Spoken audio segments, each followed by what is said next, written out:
Una po sa ating mga balita, mahigpit na nakatutok ang administrasyon ni Pangulong Ferdinand R. Marcos Jr. sa epekto ng tensyon sa Middle East. Sa ngayon ay wala pa itong nakikitang malaking epekto sa ekonomiya ng ating bansa. Habang patuloy din ang kooperasyon ng pribadong sektor para maibsan ang posibleng dulot nito sa presyo ng bilihin. Si Kenneth Pasyente sa sentro ng balita.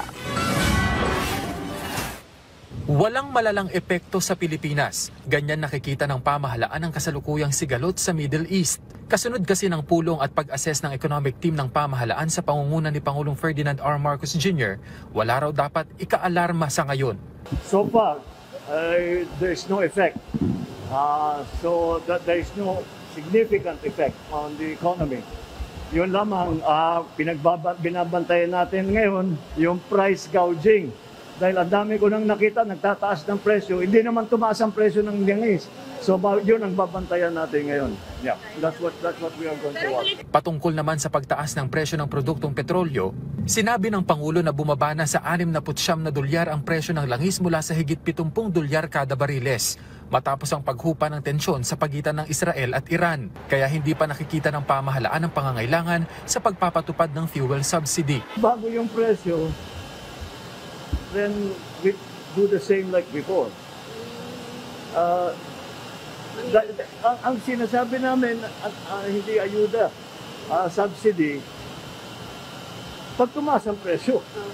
Kung di tumaas ang presyo ng langis, then there's no need for that.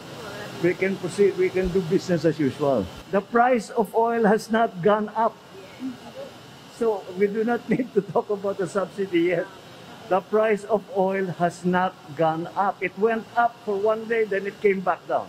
Bukod sa pagpapatupad ng staggered o utay-utay na pagpapatupad ng taas presyo, isa rin sa ginagawang hakbang ng gobyerno ang pakikipag-usap sa mga oil company. Sa ngayon kasi, ginawang 2 pesos and 60 centavos muna ang taas presyo sa diesel, 2 pesos and 40 centavos sa gaas, habang 1 peso and 75 centavos muna sa gasolina. Ang natitira, nakaambang ipatupad sa June 26. Pero posible nga ba na maalis ang VAT at excise tax sa mga produktong petrolyo?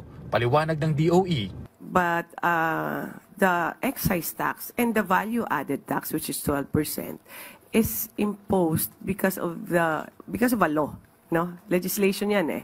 So hindi pwede na yung DOE can go against what is mandated by law, nor DOF, nor even the President. No? So kailangan talaga sundan kung anong nasa batas. Suspension, we have been researching, wala kasi sa batas yan eh. Ang ina-allow lang is to suspend the increase. Wala naman tayong ni-increase eh. But although however willing it is, the cabinet would be, pero hindi po kasi allowed by law, no?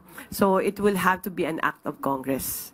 Samantala, lumagda sa kasunduan ng Department of Trade and Industry at Canned Sardines Association of the Philippines para matiyak na mananatiling abot kaya ang ilang bilihin. Layunin ng kasunduang ito na panatilihing mura ang presyo ng delatang sardinas.